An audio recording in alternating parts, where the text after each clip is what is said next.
Estimado público asistente, nos complacemos en anunciar la segunda llamada. Segunda. Hola, hola. Muy buenos días, tardes, noches, madrugadas. Quien quiera que sea que se encuentre al otro lado escuchando. Queridos gatos locos, siendo honesto, no tengo idea, al menos desde un prisma intelectual, de por qué exactamente escogí este cuento. Solo sé que cuando lo leí, supe de inmediato que era el cuento de hoy. Cuando comencé a ensayarlo, me sentí como yendo a contracorriente de algo indefinido pero suficientemente poderoso como para hacerme dudar.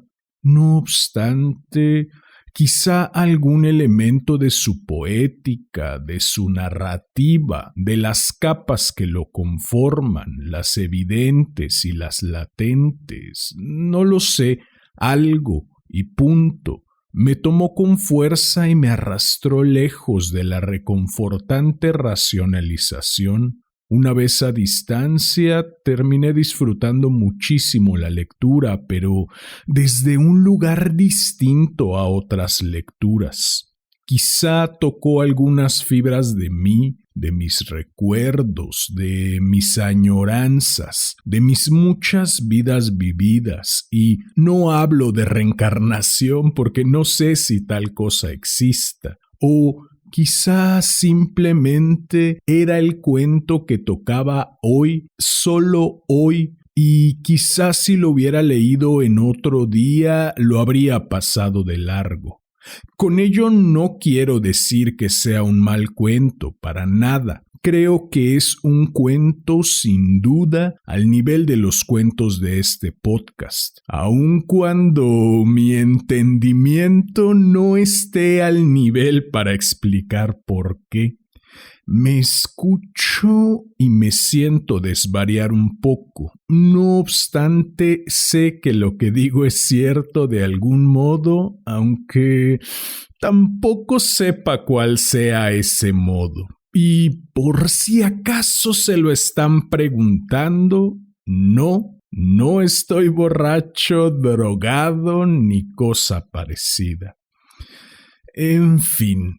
Podría seguir largamente, pero temo que todo lo que fuera capaz de hilar sería igual de abstracto y de desvariante. En su lugar, ¿qué les parece si damos paso a este cuento que, como ya es costumbre, dedico a mi madre por leerme cuando era niño? A mi padre por regalarme aquella radiocasetera, al niño que fui por combatir el aburrimiento con tanta creatividad, al hombre que soy por tomar este sueño entre las manos y trabajar para tornarlo realidad, y por último, no por ello menos importante, a ti, quien quiera que seas y desde donde sea que me estés escuchando.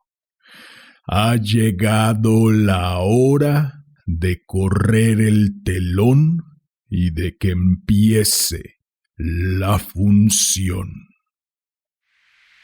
Estimado público asistente, Damián Sastre presenta El silbato de Homero de Joan Aiken. Esta es tercera llamada. Tercera. Comenzamos.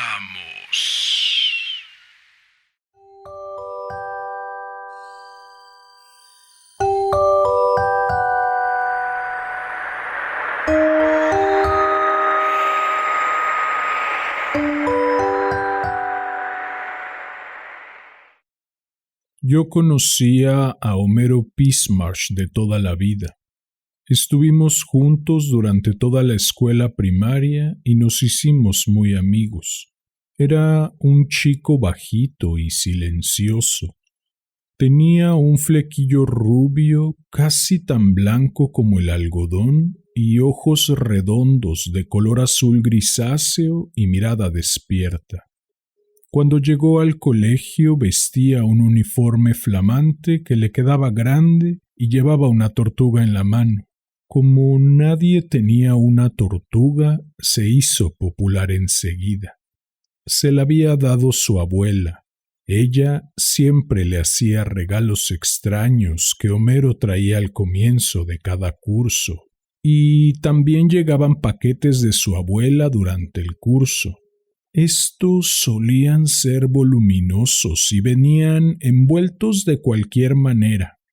En su interior había deliciosos dulces caseros, algo desmigajados, o libros, canicas, un puñal, monedas.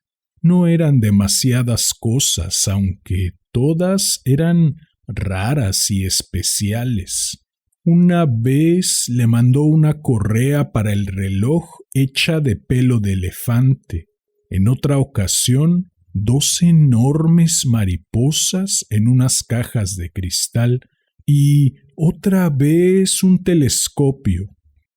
Generalmente pasaba las vacaciones con su abuela porque sus padres estaban siempre de viaje incluso cuando estaban en casa.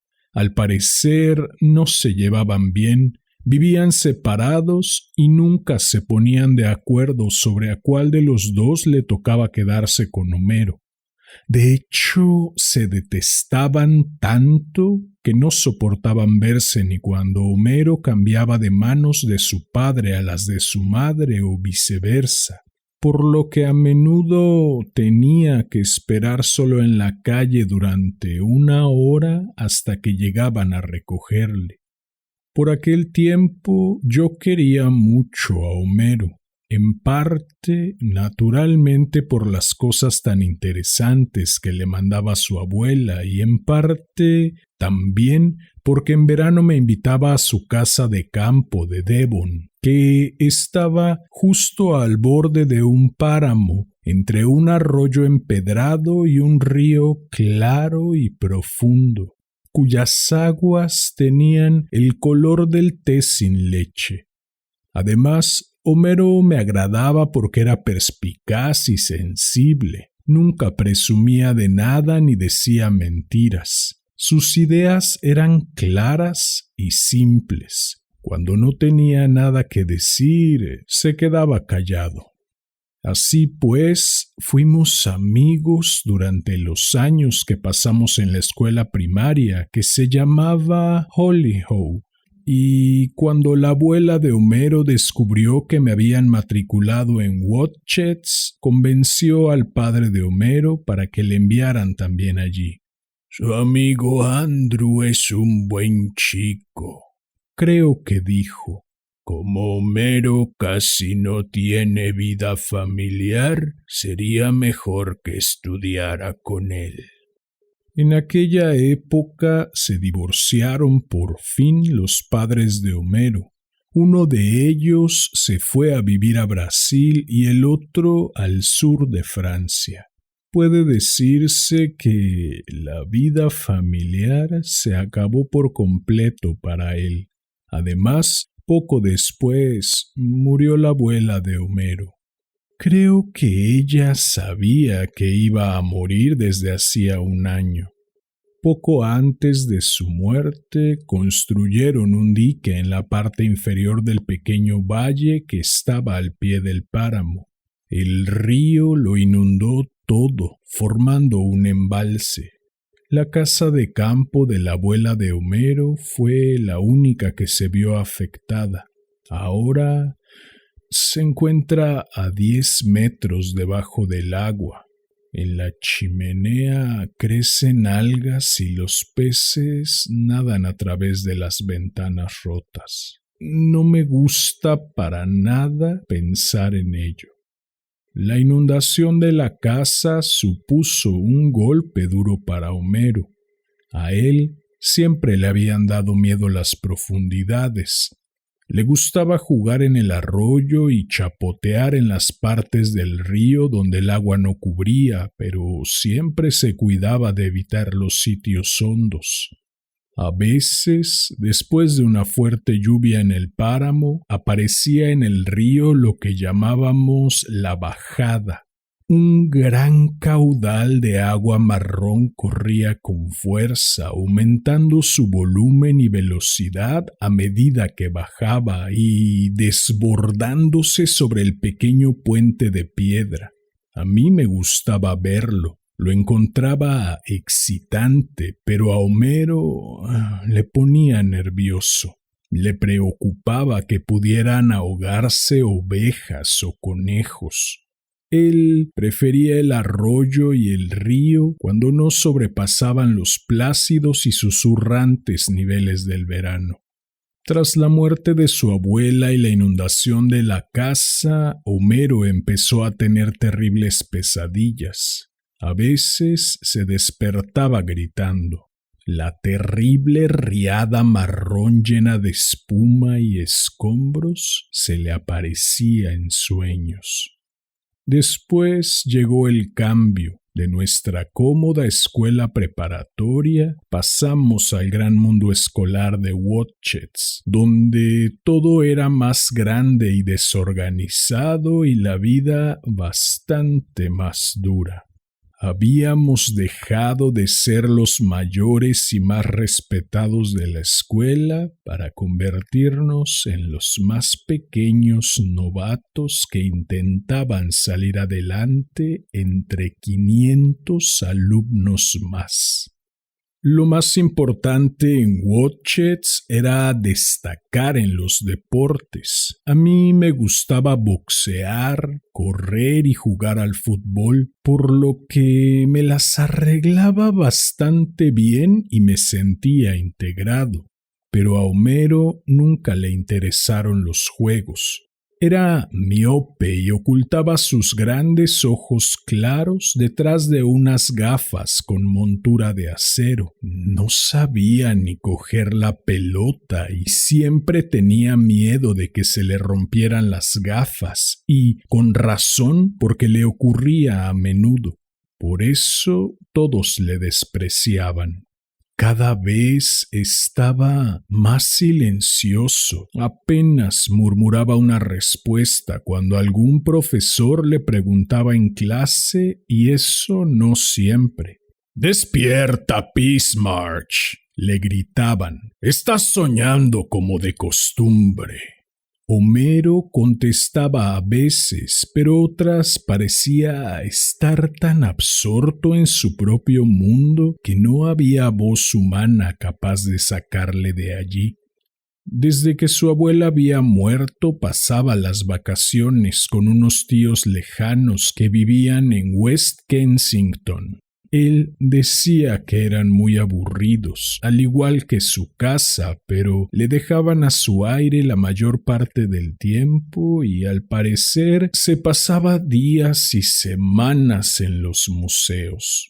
Creo que era muy desgraciado, tanto durante el curso como en vacaciones, aunque sin duda lo pasaba peor en el colegio porque los otros chicos se metían con él y le llamaban papanatas y los profesores le gritaban.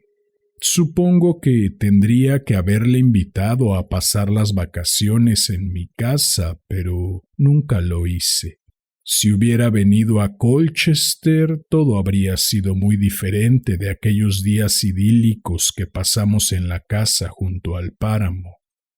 A Homero nunca se le dieron bien los deberes porque parecía estar ausente la mayor parte del tiempo.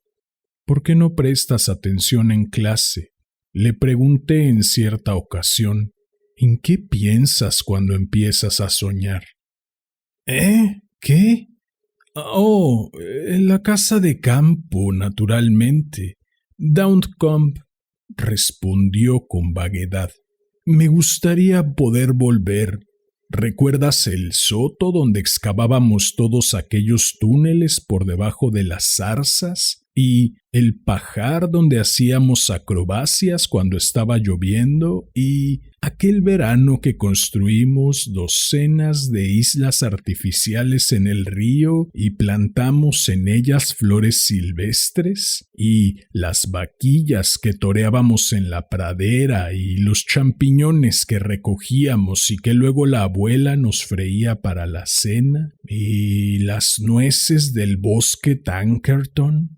Me gustaría tanto poder volver. Pero no puedes volver, le decía yo. Está todo debajo del agua, el bosque Tankerton y todo lo demás. Ya lo sé, respondía bastante contrariado. Bueno, pues creo que es inútil pensar en ello. Y él susurraba. Si pudiera retroceder en el tiempo antes de que todo se convirtiera en un lago. Estuvo allí durante cientos de años y en el fondo el tiempo es solo algo que hemos inventado nosotros para nuestra propia conveniencia, igual que la escala Fahrenheit. El calor y el frío y el tiempo ya existían antes de que empezáramos a medirlos. Si pudiéramos salir de la escala, fuera de las medidas de tiempo, apuesto que sería posible ir hacia adelante o hacia atrás o a cualquier lugar que quisiéramos visitar. A mí no me gustaría ir hacia adelante. Lo que yo quiero es volver. ¡Qué manera de decir tonterías! ¿Cómo vas a volver? Yo no quería enfadarme con él, pero me ponía furioso verle perder el tiempo de aquella forma. No estaba aprendiendo nada, no hacía amistades, no progresaba en absoluto. Cuando conseguía alejarse de la gente, cosa que no sucedía con demasiada frecuencia, se sentaba en un rincón y se quedaba totalmente quieto y callado. Parecía que casi no respiraba. Solo de vez en cuando se veían vibrar un poco las aletas de su nariz como hace el cuello de una rana. Es muy importante controlar la respiración y concentrarse. Esa es la clave. Me dijo una vez como ausente cuando por casualidad nos sentamos juntos durante el almuerzo. Ya no nos veíamos tan a menudo. Ese día había tarta de melaza y todo el mundo estaba engullendo su ración para poder repetir, pero la ración de Homero se enfriaba en el plato. Él parecía absorto en algo que estaba a cientos de kilómetros al otro lado de la ventana del comedor. ¡Despierta, papanatas! ¡Ticewell se está comiendo tu tarta! Gritó alguien y Homero volvió lentamente de donde quiera que estuviese y murmuró: ¿Tarta? ¿Tarta? Ah, ¿qué importa? ¿Qué más da? Al cabo de algún tiempo hice un nuevo amigo. Había llegado a la conclusión de que no era bueno que me vieran siempre solo con Homero. La gente empezaba a pensar que yo también debía de ser un poco retrasado, a pesar de que jugaba en el segundo equipo de fútbol de la segunda división del colegio. Al cabo de unos meses empecé a ir con un chico llamado Sparky Timms, que era bastante bueno en todos los juegos y además tenía gracia imitando a los personajes de la tele. Al principio, Homero, un poco cabizbajo, nos seguía a todas partes a unos 4 metros de distancia. ¿Qué es lo que ves en ese simplón?, me preguntó en una ocasión en que Sparky no estaba. Es divertido, ¿por qué? ¿Estás celoso? ¿Celoso? No, ni mucho menos, solo que lo encuentro muy aburrido. Bueno, lo siento, dije en tono indiferente, pero a mí me cae bien. Cuando murió su abuela, Homero dejó naturalmente de recibir aquellos paquetes llenos de dulces deliciosos, libros con extrañas ilustraciones antiguas y luminosas canicas de vidrio, astrolabios de bolsillo y objetos sintoístas japoneses. De hecho, ahora tenía muy pocas cosas porque a pesar de que sus tíos de Londres tenían sin duda buena intención, sus padres eran tan inaccesibles que el dinero para su ropa y el material escolar siempre se retrasaba. Homero tenía un aspecto andrajoso y descuidado. Siempre necesitaba un corte de pelo, todas las mangas le quedaban cortas y los zapatos de gimnasia tenían agujeros donde se asomaban los dedos. De los regalos que su abuela le había mandado a Hollyhoe, unos se habían perdido, otros se habían roto o los había regalado porque él siempre había sido generoso con sus cosas. Muchas de ellas me las había dado a mí. Lo único que le quedaba era un pequeño silbato antiguo de cobre. Tenía una anilla alrededor que, cuando se hacía girar, volvía el pitido cada vez más agudo hasta que el oído humano dejaba de captarlo. Los perros y los murciélagos lo seguían escuchando, decía Homero, pero yo nunca comprendí de qué servía eso. ¿Quién va a silbarle a un murciélago? El silbato había pertenecido a un astrólogo y matemático del siglo XVII, decía Homero, un hombre de Exeter llamado Prester Holinshed, que había escrito varios libros sobre la ciencia de los números y temas afines. P. Holinshed creía que cuando los números alcanzaban una cierta magnitud, se convertían en otras cosas, al igual que el hielo se convierte en agua y después en vapor a determinadas temperaturas. ¿En qué se convierten? Le pregunté en cierta ocasión, pero Homero dijo que al parecer Holinshed no pudo continuar con sus investigaciones durante el tiempo suficiente como para llegar a una conclusión sobre lo que venía después de los números. Fue Holinshed quien construyó la casa de campo Downcombe, donde vivía la anciana señora Pismarch, y su silbato lo encontraron en un pequeño nicho al lado de la repisa de la chimenea. Llevaba grabadas sus iniciales P.H. y también la fecha, 1685. A Homero le encantaba el silbato porque las iniciales eran también las suyas, al revés, y la fecha se remontaba a casi 300 años. Un otoño, al comienzo del curso, Sparky Timms volvió con un montón de información sobre el sexo y cuando me estaba contando sus descubrimientos apareció Homero. Parecía más pálido, andrajoso, extraño y desolado que nunca. «Tengo que decirte algo», murmuró. «Vamos, Homero, lárgate. ¿No ves que ahora estoy hablando con Sparky?», le dije, y al cabo de 1 minuto o 2 de merodear a mi alrededor por si cambiaba de opinión, se fue con aquel paso torpe y desgarbado que había desarrollado a medida que crecía. «¿Por qué no le dices a ese tonto que vaya a tirarse al río?», dijo Sparky, y siguió con lo que me estaba contando. Después de aquello empezó a notarse un lento cambio en Homero. Probablemente nadie más se dio cuenta. Yo era el único que se tomaba la molestia de fijarse en él.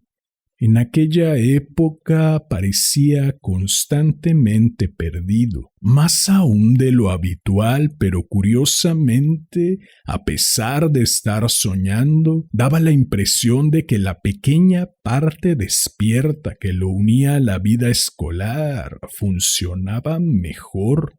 Declina jus jurandum Bismarck, le decía el señor Fox, el profesor de latín, en tono cansado, y Homero, como sonámbulo y sin salir de su abstracción, recitaba mecánicamente las palabras correctas. Con un poco de más brío, Bismarck, le decía bruscamente el señor Rendall, el profesor de inglés, mientras Homero leía en voz alta una docena de líneas de Duodécima Noche y Homero, obediente, le ponía más fuerza y levantaba la voz. Era como si se pusiera en marcha un autómata. En general los profesores lo dejaban tranquilo. Homero contestaba bien a las preguntas en clase y cumplía con sus obligaciones, y ellos tenían otras cosas mejores que hacer en lugar de preocuparse por aquel chico que parecía estar siempre en las nubes. Curiosamente, incluso mejoró un poco en los juegos y deportes. A veces alcanzaba la pelota como por casualidad al levantar la mano. De vez en cuando echaba una carrera jugando al cricket. Parecía que mientras menos atención ponía en lo que estaba haciendo, mayores posibilidades tenía de hacerlo bien. Seguía sin tener amigos y sin hablar con nadie. Todo su tiempo libre lo pasaba sentado en un rincón de la biblioteca, al lado de la ventana, y en verano se sentaba bajo uno de los grandes tilos que había junto al campo de deportes. Había un río que pasaba justo por detrás y que marcaba los límites del terreno del colegio. Me pregunto si tal vez le recordaba al río de Downcombe, aunque este era muy diferente, profundo, ancho y silencioso. Durante varios meses, Homero y yo apenas si nos dirigimos la palabra. Más tarde, el día de mi cumpleaños, que es en mayo, encontré un pequeño paquete en mi armario. Estaba envuelto torpemente y por algún motivo me recordó a los que Homero recibía de su abuela. Al abrirlo tuve una especie de presagio. En su interior descubrí el pequeño y antiguo silbato de cobre. Lo reconocí enseguida y de no haber sido así, lo habría reconocido por las iniciales. Homero no estaba por allí, pero más tarde me lo encontré acechando en el vestuario donde nos cambiábamos para hacer deporte. Los demás ya se habían ido a merendar. «Andrew», dijo. Me sorprendí mucho al oír mi nombre. En Watchets, naturalmente, todos usábamos el apellido. «¿Qué quieres? ¿Has visto el silbato?» «Sí. Gracias». Me sentía muy incómodo. Yo no quería el silbato para nada. ¿Qué iba a hacer con él? Además, sentía como si Homero quisiera comprar mi amistad y eso tampoco me gustaba. Sparky y yo nos habíamos hecho amigos de otro chico llamado Pango Swift, que tocaba la batería y la guitarra y jugaba en el primer equipo de fútbol. Además, estábamos practicando mucho para las competiciones del verano. En una palabra, no tenía tiempo para Homero. La verdad es que no me sirve de mucho, Homero. Quiero decir Bismarck, le dije. ¿No quieres quedártelo tú? Después de todo, iba a decir, Es lo único que te queda de los viejos tiempos, pero me acordé de repente de la abuela de Homero, con su lengua regañona y sus claros ojos azules, del suelo de ladrillos de la casa de campo, de las fundas de algodón descolorido de las sillas, del reloj del abuelo, del sabor a champiñones y salchichas y tostadas de pan hecho en casa para cenar. La voz no me salió de la garganta. No hace falta que me lo devuelvas, dijo Homero muy serio. Quiero que hagas algo por mí. Bueno, ¿qué? Dije de muy mala gana. Sabes, ya casi soy capaz de volver allí. ¿De volver? ¿Volver a dónde? En ese momento sonó el timbre para la merienda y aquel día tocaba mermelada de frambuesa. No conseguía ser paciente con Homero y su forma lenta e insegura de hablar. Era tan dejado y andrajoso y torpe, con su pelo claro y lacio, sus ojos grises de mirada atenta y sus modales serios. Estaba exactamente igual que cuando tenía 7 años. A Downcombe, naturalmente, dijo. Tal y como pensaba, todo consiste en controlar la respiración. Tienes que romper el ritmo y entonces puedes cruzar hacia donde quieras, pero lo que no sé es cuánto tiempo puede uno quedarse, ni si es posible detenerse en un punto fijo o el tiempo te arrastra de nuevo hacia adelante. ¿Te has vuelto completamente loco?, le pregunté. Mira, presta atención, Andrew. He estado leyendo la obra de un científico y filósofo indio llamado Swami Mansa Rey.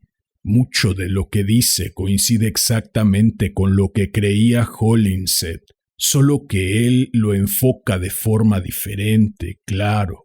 Controlando la respiración, te transportas como si te descompusieras. Y luego, si quieres regresar, un cierto sonido te trae de vuelta al punto del tiempo de donde partiste. Mira, te lo voy a demostrar. ¿Tienes el silbato? Lo tenía en el bolsillo y lo saqué. Muy bien, dame unos 3 minutos y te lo demostraré. ¿Qué quieres decir con que te dé 3 minutos? No olvides que ha sonado la campana. 3 minutos antes de que toques el silbato, naturalmente. Gíralo hasta el final. Después, controla el tiempo con tu reloj. Vi cómo su respiración se hacía cada vez más lenta hasta que pareció haberse parado por completo. Homero, ¿estás bien? Homero, contéstame. El volumen de una determinada masa de gas varía de forma inversa a la presión, partiendo de la base de que la temperatura sea constante. Contestó con una voz tranquila y mecánica. Gracias, Wilson. Estoy perfectamente. Yo no estaba tan seguro. Además, quería merendar. Así que al cabo de 2 minutos y no 3, toqué el silbato silencioso y me sentí aliviado cuando vi aparecer en las mejillas de Homero, que parecían de cera, un ligero toque de rojo y noté que su respiración se hacía más profunda. Fue entonces cuando me di cuenta por primera vez de que tenía en la mano una manopla de cocina de varios colores hecha de punto. No me has dado suficiente tiempo, me reprochó. Te dije 3 minutos, no 2. Solo he podido coger esto. ¿De dónde diablos ha salido? ¿No la reconoces?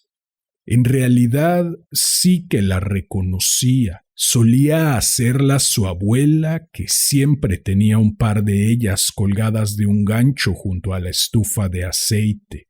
Pero, ¿por qué la has traído? Simplemente la he cogido de allí. Mira, esto es una tontería. No te creo. Me voy a merendar. Hasta luego. De todas formas, estaba casi temblando. La manopla me resultaba tan familiar, pero no quería pensar en nada de todo aquello. Cuando iba a salir, Homero me agarró del brazo. Andrew, escucha. Dijiste que harías algo por mí. No era cierto, pero no quise soltarme bruscamente. Si ves que me he ido como ahora durante mucho tiempo, digamos más de 1 hora, ¿tocarás el silbato y me traerás de vuelta? Es maravilloso, pero me queda mucho que aprender. Todavía no lo domino del todo. Yo no puedo estar pendiente de ti, le dije enfadado. ¿Cómo quieres que lo haga? Ten un poco de sentido común. Da igual. Por favor, hazlo, Andrew. Bueno, está bien. Me preguntaba si debía decirle algo sobre él a la directora o al tutor de su clase. Mi promesa era bastante inútil, puesto que ya no estábamos en el mismo curso. No obstante, de vez en cuando coincidíamos en alguna clase. Una de ellas era carpintería, en la que Homero siempre había sido sorprendentemente malo. Era torpe con las herramientas y la clase no le interesaba en absoluto. Se le caían las cosas, estropeaba la madera, tardaba semanas en aprender a hacer un simple empalme. Pero ahora noté que, en un estado de calma soñadora, estaba terminando una entalladura muy bien hecha, con muescas en la pata de una mesa y sus correspondientes lengüetas de madera en ambas piezas. Toda su atención estaba en otra parte, muy lejos, tal vez en Downcombe. Me saqué el silbato del bolsillo, me volví con disimulo hacia la pared y soplé la nota silenciosa. Homero dio un respingo, se cortó en un dedo con el formón y masculló una maldición entre dientes. 5 minutos más tarde, cuando pasó por mi banco, me susurró en tono de reproche. ¿Por qué tuviste que tocarlo precisamente en ese momento? No hacía mucho que me había ido. Era un día maravilloso de julio. Hacía calor y soplaba el viento y habíamos estado cogiendo fresas silvestres durante toda la tarde y la abuela iba a hacernos mermelada. ¿Estaba yo también? Naturalmente. Y eras mucho más simpático entonces. Ojalá no hubieras tocado. Bueno, fuiste tú quien me lo pidió, le dije enfadado. Sí, ya lo sé. Tenía el don de parecer estar disculpándose a menudo. Gracias de todas formas. Es bueno volver para ver qué pasa. La siguiente vez que toqué el silbato de Homero fue un domingo después de misa. Lo había visto totalmente transportado en un banco de la iglesia. En aquella ocasión pareció sorprenderse. Me hizo una señal con la cabeza y un guiño, y al cabo de un rato me dijo bajito. Llevaba allí unas 6 semanas. ¿Qué te estaba diciendo ese pobre despistado? Me preguntó Sparky cuando salía, dándome con el misal en la cabeza mientras que Homero se alejaba de la capilla arrastrando los pies. Ah, dije de mala gana, es solo una idea loca que tiene. ¿De qué se trata? De volver al pasado, contesté mientras caminábamos hacia el edificio principal del colegio. Quería que Sparky cambiara de tema. Volver al pasado, pero qué sublime, dijo Sparky. Sublime fue lo que dijo. Hacía una mañana preciosa e íbamos a entrenar. Cuéntame más, me dijo Sparky mientras nos poníamos los zapatos para correr. ¿Cómo lo consigue nuestro amigo Peace March? Controlando la respiración y luego, según su teoría, un sonido especial lo devuelve al presente. Pero sí es alucinante, dijo Sparky mientras nos dirigíamos a los campos de deportes. Por favor, continúa. ¿Qué tipo de sonido? Aunque tenía la sensación de que no debía, saqué el silbato del bolsillo de mis pantalones de gimnasia. Cuando tocó esto, Sparky examinó detenidamente el tubito de cobre y se interesó por su historia. Le conté todo lo que sabía. ¡Listos!, gritó Enthoven, el profesor de gimnasia. El primer grupo para la carrera de los 100 metros. ¡A vuestros puestos! ¿Preparados? ¡Ya! Nosotros estábamos en el segundo grupo, así que Sparky siguió inspeccionando el silbato. ¿Y dices que nuestro querido amigo Peace March es feliz en el pasado? ¿Más feliz que en este fantástico colegio?, me preguntó. Bueno, sí, creo que es allí donde realmente... ¡El segundo grupo!, vociferó Enthoven. Le quité rápidamente el silbato a Sparky. Nos agachamos, nos preparamos y después corrimos como almas que lleva el diablo. Sparky me ganó por 1/10 de segundo. Entonces, continuó como si no hubiera pasado nada.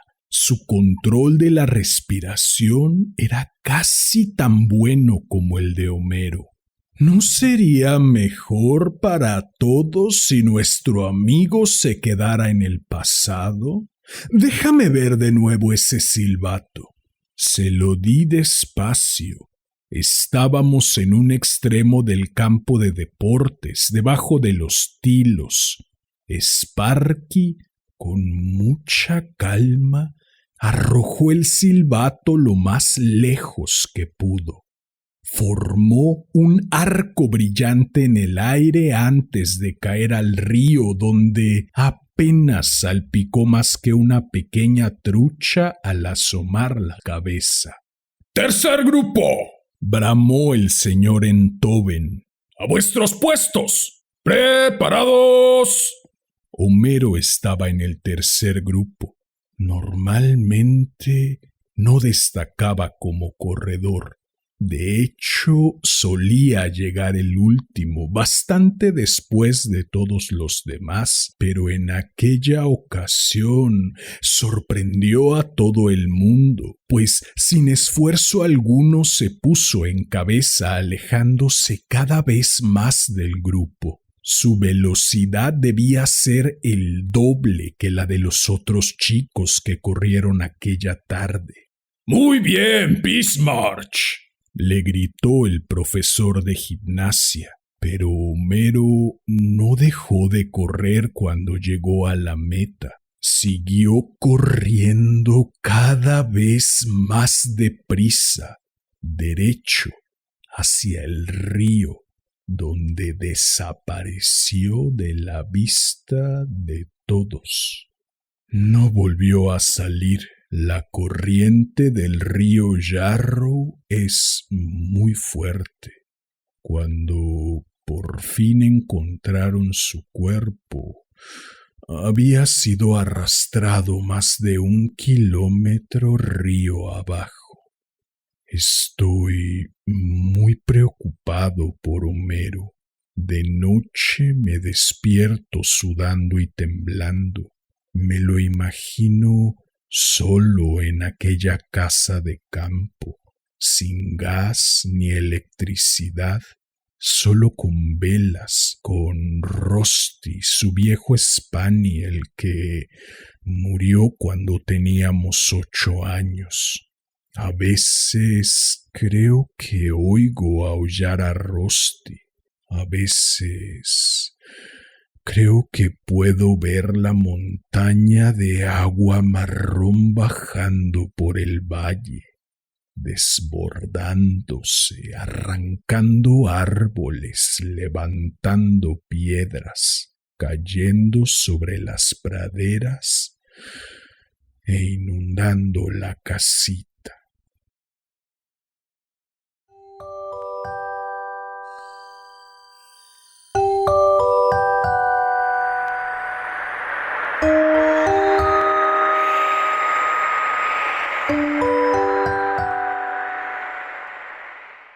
Bien, pues eso fue El silbato de Homero de Joan Aiken. Espero que lo hayas disfrutado.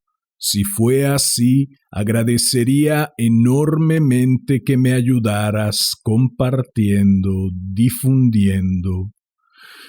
Vaya, no cabe duda que la añoranza puede, en tiempos duros, parecer un remanso donde meter los pies cuando quizá es en realidad un caudaloso río capaz de arrasar con todo. Como bien diría el maestrazo Jorge Drexler, no hay tiempo perdido peor que el perdido en añorar. Si deseas estar al tanto del contenido que publico, si deseas sugerir un cuento para cualquiera de las 2 secciones de este hermoso, sensual y exquisito podcast, puedes buscarme en Facebook como Damián Sastre, en Instagram como @casidiariodeunloco y en YouTube como Casi Diario de un Loco TV, TE_VE. Si llegaste hasta aquí, como ya es costumbre, agradezco inconmensurablemente tu valiosísimo tiempo. Recibe un enorme abrazo. Ten una excelente vida y hasta la próxima.